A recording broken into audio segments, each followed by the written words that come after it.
Ce soir, le PSG affronte Aston Villa en quart de finale à la Ligue des Champions et ce match a tout pour être légendaire parce que déjà, pour un gros match, il faut un antagoniste de qualité.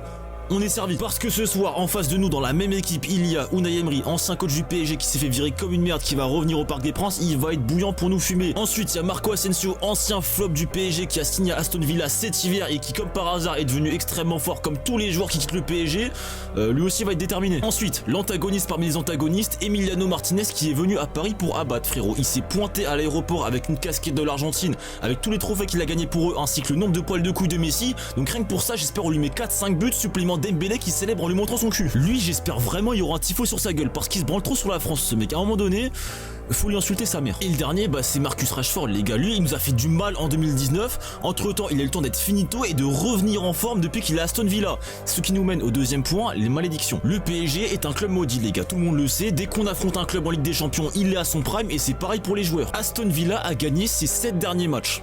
Scénario classique. Qu'on affronte la Real Sociedad, Aston Villa, Dortmund ou qui tu veux, ils arrivent toujours dans la forme de leur vie. Après cette fois-ci, nous aussi on l'est donc ça passe. Et le plus important c'est un match pour l'histoire les gars. Ce soir on vise une deuxième qualification en demi-finale en 2 ans sous Enrique. Enrique il a l'occasion de claquer un autre entraîneur espagnol après avoir tapé Guardiola. Et le meilleur pour la fin, Dembélé qui va marquer, rester meilleur buteur de 2025 et accessoirement prendre son ballon d'or en fin de saison. Et ça c'est beau.